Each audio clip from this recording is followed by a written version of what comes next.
ना once more good morning everyone. चलिए hello everyone, कैसे हो आप सब लोग। मैं बहुत अच्छा हूं और मैं आपको अपने यूट्यूब चैनल में स्वागत करता हूं।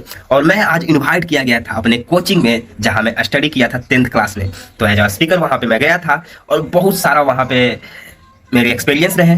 तो मैं वो सारी एक्सपीरियंस को इस वीडियो में आपको दिखाने वाला हूं और कैसे मैंने स्टूडेंट्स के बीच इंटरेक्ट किया। जो भी मुझे ठीक लगा, जैसे भी मुझे अच्छा लगा, वो मैंने इंटरेक्ट किया। मैंने वहां पे स्टूडेंट्स के बीच 3-3 स्टोरियां सुनाई। वो सारे स्टूडेंट्स को बहुत पसंद आया और मुझे बहुत अच्छा लगा कि सारे स्टूडेंट मेरा साथ दिए। और ऑल्सो मेरे सर, दोनों सर भी बहुत साथ दिए हैं। दोनों जेपी सर हैं और कोचिंग इंस्टीट्यूट का नाम है सरस्वती कोचिंग सेंटर और जेपी इंग्लिश क्लासेस।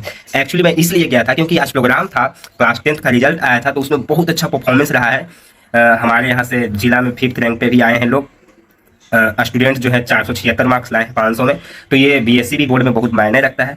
तो इसलिए भी मैं इनवाइटेड किया गया था प्रोग्राम में, ताकि वहाँ का जो भी प्रोग्राम है उसको और अच्छे से डन किया जाए। तो मुझे बहुत अच्छा लगा। बहुत सारे एक्सपीरियंस है इस वीडियो में आपको देखने को मिलेगा। और जो भी मेरी गलतियाँ लगे वो मुझे माफ़ करिएगा। अभी मैं सीख ही रहा हूँ, अभी लर्निंग फेज में हूँ और आगे धीरे धीरे मैं अपना ग्रो करता जाऊंगा अपने स्किल्स को। सो जो भी गलतियां लगे थोड़ा बहुत भी हमें माफ़ करिएगा, फीडबैक दीजिएगा हमें कमेंट में और मुझे अप्रिशिएट करिएगा। बाकी मिलता हूँ आपको आगे, देखते रहिए। Thank you so much. अब साइलेंस रहिएगा। अभी मैं आया हूँ अपने कोचिंग सरस्वती कोचिंग सेंटर में, जहाँ मैं पिछले 2024 में पढ़ाई करा था। और सब लोगों का जब पढ़ के निकल जाते हैं तो उन्हें लगता है कि मैं भी अपने कोचिंग में जाता, पुराने स्टूडेंट्स से मिलता और वो बेंच पे जिस पे हम बैठ के अपना नाम लिखे थे उस पर बैठ के वापस से उसका एहसास लेते हैं। लेकिन किसी को ये पॉसिबल नहीं होता है। लेकिन मुझे ऐसा सौभाग्य मिला है, मैं कोचिंग में आया हूँ और मैं आपको इसका व्यू भी दिखाता हूँ मैं अपने कोचिंग का, क्योंकि यहाँ से बहुत अच्छा परफॉर्मेंस इस बार गया है। और कितना परफॉर्मेंस गया है मैं ये वीडियो में भी दिखाऊंगा, क्योंकि बहुत ज़्यादा हाईएस्ट मार्क्स आया है। 476 नंबर आया है 500 में, और वो भी बीएससी बोर्ड में। तो मैं एक झलक दिखाता हूँ अपने स्टूडेंट्स का। सभी लोग एक बार जोर से बोलेंगे।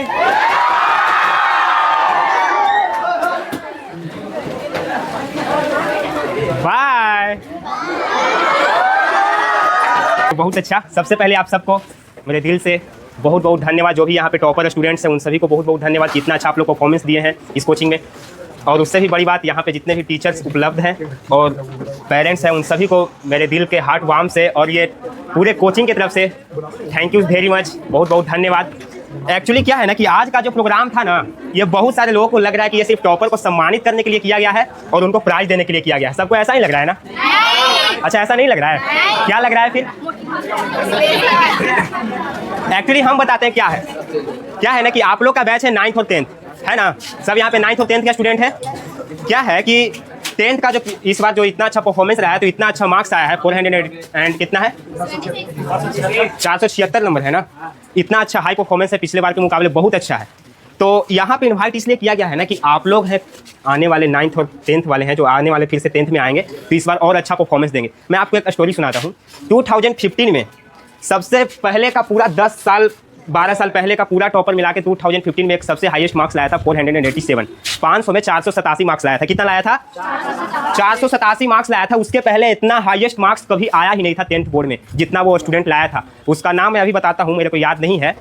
उसका नाम है नीरज रंजन। और एक स्टूडेंट नहीं था, वो दो स्टूडेंट था, कुणाल जिज्ञासु और एक था नीरज रंजन। ये दोनों हाईएस्ट मार्क्स लाए थे 2015 में 487 मार्क्स। उसके बाद ऐसा हुआ कि 2016 में 483 मार्क्स, 2017 में 465 मार्क्स और 2018 में 457 मार्क्स। यानी कि हर बार मार्क्स घटता गया। क्या हुआ? घटता गया। अब पता है क्या हुआ? सारे स्टूडेंट को लगने लगा कि इससे ज़्यादा कोई अच्छा मार्क्स ला ही नहीं सकता है, क्योंकि 487 बहुत ज़्यादा मार्क्स उस टाइम पे मैटर करता था। उस टाइम पे इतना जो हम लोग को मिलता है ना 100 ऑब्जेक्टिव, उस टाइम पे इतना नहीं था। लेकिन उस टाइम पे 487 मार्क्स लाया, वो बहुत ज़्यादा मैटर करता है। और उसके बाद से हर बार लगातार घटते गया। 487 से ज़्यादा कोई आया ही नहीं। फिर आया 3 साल बाद, 2015 के 3 साल बाद कितना होता है? 16, 17, 18 एंड 19। 2019 आया, उसमें एक मार्क्स लाया 486। इस बार भी आया लेकिन एक मार्क्स से पीछे रह गया, 486 नंबर लाया। फिर और सबको लगने लगा कि अब इससे ज़्यादा कोई आ ही नहीं सकता है, 487 से ज़्यादा कोई ला ही नहीं सकता है। उसके बाद 2020 में 481 मार्क्स आया, ये भी कम था। 2022 में आया 487 मार्क्स। फाइनली 6 साल वेट करने के बाद 2015 में जो आया था, वो 6 साल के बाद फिर से हिस्ट्री रिपीट हुआ। 487 मार्क्स लाया था। उसका नाम थी रामायणी रॉय। ये लड़की लाई 487 मार्क्स। कब लाई? 6 साल बाद 2015 के 6 साल बाद लाई रामायणी राय, फिर से वही मार्क्स। अब सबको थोड़ा सा अंदर आस आ गया कि अब आ सकता है, मार्क्स अब ज़्यादा आ सकते हैं। अब पता है क्या हुआ इसके बाद? अगले ही साल 2023 यानी 2023 में 489 मार्क्स आ गए, उससे 2 नंबर और ज़्यादा। इससे भी मज़े की बात यह है कि 2024 यानी कि 2024 में फिर से उतना ही मार्क्स आ गया, 489 मार्क्स। उसका नाम है शिवशंकर कुमार। और इससे भी मज़े की बात यह है कि इसके पिछले साल 2025 में 489 मार्क्स लाने वाले एक स्टूडेंट नहीं, 2 स्टूडेंट नहीं, बल्कि 3 स्टूडेंट थे। कितने? 3 स्टूडेंट से नाम है साक्षी कुमारी, अंशु कुमारी और रंजन वर्मा। यानी कि हिस्ट्री कितना अच्छे से रिपीट हुआ। देखिए आपने 2015 में एक बार सबसे हाईएस्ट मार्क्स आया, सब लोगों को लगने लगा इससे ज़्यादा कोई ला ही नहीं सकता है बिहार बोर्ड में। हिंदी मीडियम में हर्षी का थोड़ा सा गलती होता है तो हिंदी का नंबर कट जाता है, अब इससे कोई ज़्यादा ला ही नहीं सकता है। डाउनफॉल आया, लेकिन फिर से क्या हुआ, उससे बहुत ज़्यादा हाईएस्ट मार्क्स आया। और इस बार तो आप लोगों को पता है कितना हाईएस्ट मार्क्स है, 492, मात्र 8 नंबर कम। मायने करता है, सीबीएसई बोर्ड नहीं है, बीएसई बोर्ड है। यहाँ पे एक हर्षिकार जब गलत होता है ना तो 1 नंबर साफा कर जाता है हिंदी में, और ये 492 नंबर लाया। अच्छा, अब आप लोग को लगता है, ऐसा लग रहा है कि 492 से हाईएस्ट नहीं आएगा, आएगा। अच्छा, पता है हम ये स्टोरी क्यों सुनाएं? ये एक्चुअली हमारे कोचिंग से रिलेट करता है। कैसे, हम आपको बताते हैं। 5 साल पहले, 6 साल पहले ना हमारे जेपी सर के यहाँ ना 400 से ज़्यादा मार्क्स लाने वाले बहुत कम स्टूडेंट्स थे। ये 400 नंबर ठेकाना, इसका मतलब कि बहुत अच्छा नंबर लाया है। तो धीरे धीरे क्या हुआ ना कि आस बढ़ते गया। कुछ स्टूडेंट आए जो 400 से ज़्यादा मार्क्स लाए, फिर उसके अगले साल और ज़्यादा मार्क्स लाए। लेकिन पता क्या हुआ, एक बैच आया बिट्टू भैया का, जयप्रकाश भैया, उनका बैच आया, उसमें अच्छा परफॉर्मेंस आया, 459 मार्क्स। उस टाइम पे इसके पहले उतना हाईएस्ट मार्क्स कभी आया ही नहीं था कोचिंग में, 459 नंबर आया इस कोचिंग से। तो सर लोगों को लगने लगा, और पहले से भी सबको लगने लगा कि अब हमारा बच्चा टॉपर में पहुंच सकता है, इतना अच्छा मार्क्स लाया है तो अब हमारा टॉपर में पहुंच सकता है। उसके अगले साल एग्जाम हुआ, लेकिन फिर से वही हो गया, डाउनफॉल। कितना मार्क्स आया? 457। राहुल कुमार नाम था, शायद नहीं, राहुल ही नाम था, राहुल नाम था। 457 मार्क्स आया उनका, और वो फिर से डाउनफॉल में 2 नंबर पीछे लगे। सर का लगा कि अब शायद नहीं आएगा, इससे ज़्यादा कोई अच्छा बच्चा है ही नहीं, अब आता कहाँ है उतना अच्छा बच्चा। उसके बाद आया हम लोग का बैच, हम लोग के बैच में भी उतना हाईएस्ट परफॉर्मेंस नहीं रहा, हम लोग के बैच में और घट गया। कितना आया? 451 नंबर। अब पता नहीं कौन लड़का था 451 नंबर लाया, 451 लाया था कोई था। और उसके बाद आया ये वाले बैच 2025 वाले, इसमें 2026 है ना, इसमें आया कितना आया? 476 मार्क्स आया, यानी कि सीधा 459 का पार नहीं हुआ, बहुत पार चला गया, जिला में 5th रैंक पे आया है। और अब क्या लगता है, हमारे कोचिंग से टॉपर नहीं निकलेंगे क्या? अब पता है, अगला 1 साल 2 साल आप लोग के बीच में से कोई ऐसा स्टूडेंट होगा जो अभिषेक कुमार जैसा ही अभी नल्ला बैठा होगा, अभी वैसा कुछ उसको शोकेस नहीं कर रहा है, उसका ना तो रिजल्ट दिख रहा होगा, या रही होगी कि वो बहुत हाई मार्क्स लाए, लेकिन 10th के बोर्ड में इतना हाई परफॉर्मेंस देंगे वो, मुझे पता है इन्हीं में बैठे वो स्टूडेंट होंगे जो बिहार टॉपर भी लाएंगे, क्योंकि हिस्ट्री रिपीट होता है। इसीलिए मैं आपसे एक स्टोरी रिलेट किया। अब मैं चाहता हूँ, मेरे पास 3 स्टोरी है, अगर आप लोग समय देंगे तो मैं कुछ मिनट्स और लूँगा। अगर मेरी बात आप लोग को अच्छा लगे तो मैं आपसे समय मांगता हूँ, अगर नहीं देंगे तो मैं अभी बैठ जाऊँगा जाकर। अगर आपको लगता है कि मेरे 3 अभी ये मज़ा आया तो मैं आगे 3 स्टोरी और सुनाने वाला हूँ, मात्र 3-3 मिनट के हैं, जिससे बहुत मज़ा आएगा। सुना दूँ? मैं एक बार सर से आज्ञा लेना चाहेंगे, क्या हम अपने स्टोरी को डेलीगेट करें सर? इसमें से अगर सबसे बेस्ट है, हम चाहते हैं कि टाइम के महत्व को देखते हुए एक को कहा जाए, तीनों में से आपको बेस्ट नजर है, ये वो रिपीट से। तो आपकी बात को ना काटते हुए, मेरे पास एक्चुअली सर मेरा मन नहीं मानता है, मैं 2 स्टोरी सुनाऊंगा प्लीज। एक स्टोरी के दोनों को बहुत जरूरी लेनी है, मात्र 2 से 3 मिनट का होगा एक। ठीक। एक्चुअली क्या है, मछली कहाँ रहता है किसी को पता है? हाँ, मछली पानी, एरोप्लेन हवा में रहता है ना, एरोप्लेन हवा में रहता है और मछली पानी में रहता है। अगर मैं बोलूँ कि मछली और एरोप्लेन का टक्कर हुआ है, आप लोग विश्वास करोगे? नहीं करोगे? अच्छा, पता है एक लोग कह रहे हैं कि हुआ होगा, एरोप्लेन क्रैश कर गया होगा पानी में, और पानी में मछली होगी तो टक्कर हो गया होगा। लेकिन मैं कहता हूँ मछली और एरोप्लेन का टक्कर हुआ था मिड एयर में। कहाँ? बीचों बीच हवा में हुआ था। पता है, आप लोग गूगल करिएगा, 30 मार्च 1987 में एक एरोप्लेन और मछली के बीच क्रैश हुआ था। अभी स्टोरी समझिएगा।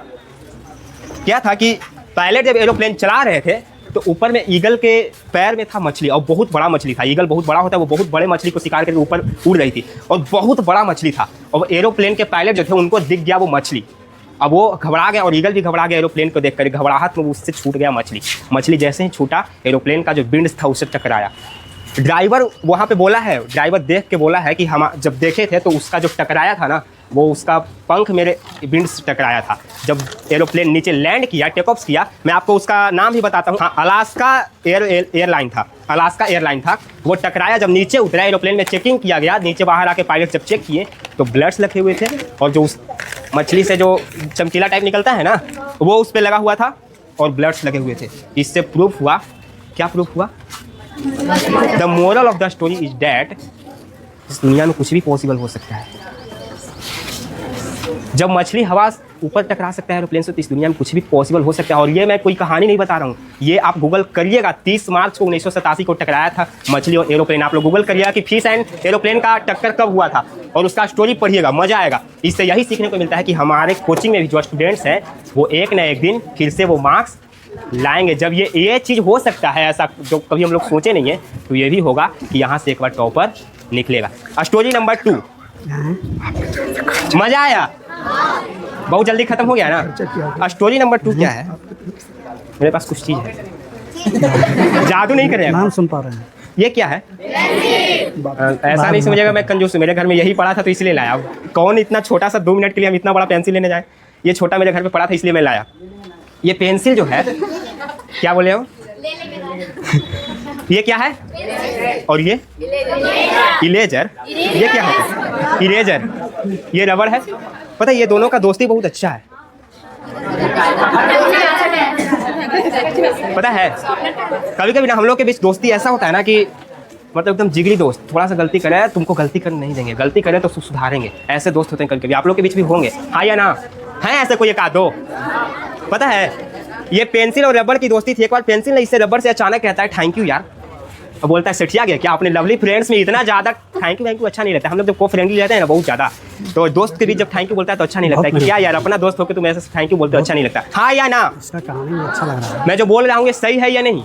दोस्त थैंक यू बोले तो अच्छा नहीं लगता है। तो ये पता है ये जो अचानक बोलता है ना इससे कि थैंक यू यार, ये बोलता है कि नहीं यार थैंक यू मत बोल, तो बोलता है क्यों नहीं बोलूँ यार, तुम मैं जब भी गलती करता हूँ तो मेरी गलतियों को मिटा देते।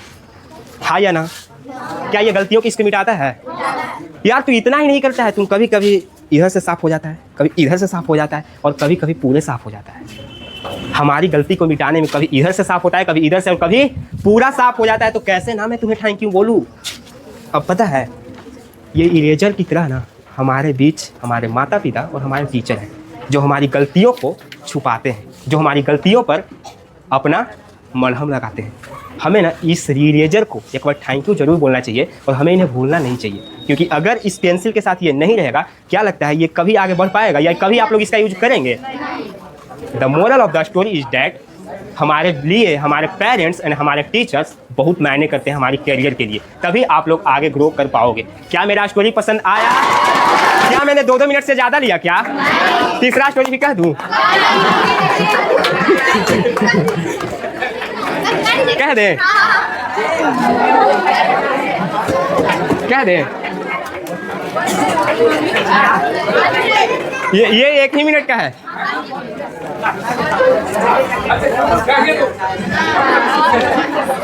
पता है एक बार ना एक बहुत बुजुर्ग थोड़ा पेरेंट्स थे, उनका पेरेंट्स बुजुर्ग इस टाइप से थे कि उनका एक पैर बेड रेस्ट थे मतलब। तो वो ना अपने, उनका 2 बेटा था, तो जब बेटा आया तो उनको लगा कि इसे एक लेसन सिखाना चाहिए। पूछ रहा है बेटा कि ठीक है, खाना वाना हो गया है? तो बाप सोचे, उनको लगा कि अब इसे एक लेसन दे के जाना चाहिए, जो भी हम अपना एक्सपीरियंस लिए इसे लेसन दे के जाना चाहिए। तो उससे क्या बोलते हैं कि तू एक काम कर, जो बाहर जो गराज में गाड़ी पड़ा है उतना पुराना है, वो गाड़ी को जा और भंगार वाले से पूछ कितना लेगा, उससे बेच दे। तो वो गया, भंगार वाला मतलब समझ रहे हैं ना, जो कबाड़ी वाला। तो कबाड़ी वाले के पास गया, कबाड़ी वाले से पूछा, क्या पूछा भाई कि कितना लोगे, इस रेट, इसका कितना रेट लगाओगे? भंगार वाला बोलता है 50,000 लेंगे। 50,000 में दे दो, इतना पुराना है 50,000। बोला, अब आया पापा के पास वापस, बोला पापा ये बोलता है 50,000 देंगे। बोला कोई नहीं, तुम कल आओ। कल फिर से आया बेटा, बाप बोलता है इसको अब जाओ सेकेंड हैंड डीलर के पास। सेकेंड हैंड डीलर के पास जाता है। सेकेंड हैंड डीलर क्या करता है, अच्छा इसका ये नट सही है, अच्छा ये गियर इतना अच्छा घूमता है, अच्छा ये सही है, एक काम करो तुम इसको 5 लाख दे दो मेरे, मैं 5 लाख दूंगा, 5 लाख में मेरे गाड़ी लगा दो। बेटा एकदम शॉकिंग हो गया कि पापा ये 50,000 कहाँ बोल रहा था, और बोल रहा है अब बोल रहा है 5-6 लाख दे दो हम ले लेंगे। अति 5-6 लाख ले लो, हम ले लेंगे गाड़ी। अब वो फिर से आया पापा के पास, बताया पापा ऐसा हो गया, पूरा कूदते हुए। पापा बोले अच्छा ये बोला क्या? अब फिर से जाओ, अगले दिन आना। अगले दिन फिर से आया, वो बोला, बाप बोले फिर से बेटे से, पापा बेटे इस बार जाओ एक ऐसे डीलर के पास, जो वो डीलर नहीं था, जो म्यूजियम में रखाता है ना सामान, वहाँ पे जाओ, उसके ओनर से बात करना कि ये गाड़ी कितने में लेंगे। वो ओनर के पास गया, पता है गाड़ी था बहुत पुराना, जो रेयर मॉडल था, वो मिल नहीं सकता था। और जब ओनर के पास गए, ओनर को लगा अरे ये तो अच्छी चीज़ है मेरे बाहर में शोकेस करने के लिए, दिखाने के लिए, इससे मेरे करोड़ों के कस्टमर्स आएंगे, अगर मैं इसके लिए 50 लाख भी दे दूंगा तो ये मेरे लिए बहुत बेनिफिशियल होगा। और वो पता है ओनर कितना देने के लिए बोलता है, 50 लाख। अब वो इतना पागल हो जाता है प्राइस सुनकर कि घर पे आता है, पापा को बताता है, पापा प्राइस 50 लाख बोलते हैं। अब बाप क्या बोलता है बेटे को,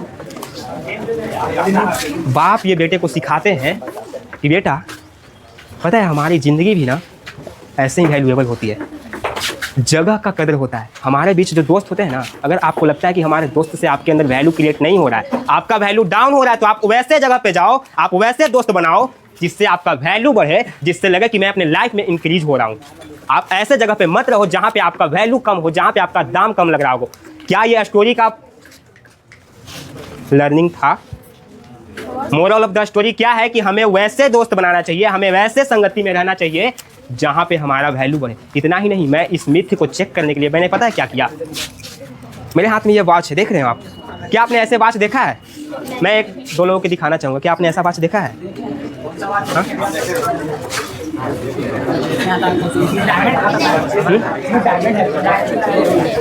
देखा है आप लोगों ने? पता है ये वॉच इतना रेयर है, मैंने इसका चेक करने के लिए, स्टोरी का पार्ट चेक करने के लिए मैंने पता है क्या किया, इससे मैंने ऑनलाइन अमेजोन पे देखा था, उससे मैंने ये मंगाया। ये इतना अच्छा डिज़ाइन लग रहा है कि ये पित्तल जैसा है, उस पर थोड़ा डायमंड का कटिंग किया गया है। अब मुझे बहुत अच्छा लगा। मैंने इसके चेक करने के लिए स्टोरी पे पता है क्या किया, मैंने सबसे पहले वो ऐसे ज्वेलरी शॉप के पास गया जहानाबाद में, हाट पे था, बहुत छोटा था वो, उतना बड़ा हाई फाई है नहीं था। वहाँ पे गया, मैंने बोला सर ये मेरे पास घड़ी आप कितने में लोगे? मैंने कहा सर ये सोना का नहीं है, आप बस इसमें अपने ग्लास के बाहर दिखाने के लिए रख लो, ताकि कस्टमर देख के आए कि अरे सोना का इतना अच्छा घड़ी भी रखते हो, ताकि वो कस्टमर मांगे तो आप इसका रीडिज़ाइन करवा के आप सोने का भी बेच सकते हो। मैंने ये इतना पिच किया, वो बोले कि ठीक है मैं इसका आपको, मैंने तो इसको 300-350 में लिया था, वो बोला कि मैं आपको 1200 रुपये दूंगा। बोले ठीक है। उससे अगला दुकान पता है एकदम बहुत बड़ा हाई फाई था, जहानाबाद का तानिस्क शोरूम देख रहे हैं स्टेशन पे खुला है, वहाँ पे हम गए। वहाँ पे जो मेन मैनेजर थे उनसे बोले, उनको दिखाएं ये घड़ी, सर ये रियर कलेक्शन है, ये अगर आपके अपने शोरूम आपके आगे को जो डेस्क में लगा दोगे ना, तो इसको कस्टमर देख के, आपके पास प्रीमियम कस्टमर्स आते हैं, अगर वो ये घड़ी को देखेंगे तो वो ज़्यादा अट्रैक्ट होंगे और आपसे ये रीडिज़ाइन करवा के सोने का भी ले सकते हैं, तो आप अच्छा खासा पैसा कमा सकते हो। और पता है सडनली उसका मैनेजर का पता है क्या बोलते हैं वो, ठीक है आप इसको कितने में दोगे? तो वो पता है क्या बोलते हैं, वो बोलते हैं इसको देने के लिए, पिछले बार कितना बोला था 1200, इस बार ये बोलते हैं मैं आपको इसका 5000 रुपये दूंगा। मैंने इसे कितने में लिया था गाइस, और इसको मिल रहा है कितने में? मैं यहाँ पे नहीं रुका, मैं पटना के शोरूम में गया, तनिष्क ही शोरूम में, पटना में पता है इसका कितना दाम बोला? 12000। मैंने लिया कितने में? इसका बजट कितना आ रहा था? मैंने दिया नहीं, बस स्टोरी का moral of the story check कर रहा था कि हमारी वैल्यू वहाँ होती है, वहीं जाना चाहिए, क्योंकि हर जगह पे हर किसी का वैल्यू नहीं है। एम आई राइट और रॉन्ग? मेरी स्टोरी यहीं पे ख़त्म होती है। मैं आपका समय इतना लिया, उसके लिए बहुत बहुत धन्यवाद। आपने मेरी बातों को सुना। जो मेरे नहीं जानते हैं, मेरा नाम शिवम है और मैं जेपी सरकार स्टूडेंट हूँ। कब पढ़ा था हम लोग से? 2024 में पढ़ा था ना। देखो बाबू ये स्टूडेंट है जो हम लोग का पढ़ा हुआ, आज लग रहा है पीछे बैठा था तो बड़ा शांत से बैठा था, आज जो डांसिंग कर रहा है ना, तो हमको भी लग रहा है कि चलो पीछे उस समय क्लास में था, आज ऐसा इसका भागता है कि पत्रकारिता में भाग ले सकता है। नहीं, बोलने का एटीट्यूड तरीका जो भी है बहुत बढ़िया है ना, ठीक है, चलिए बहुत बढ़िया शिवम।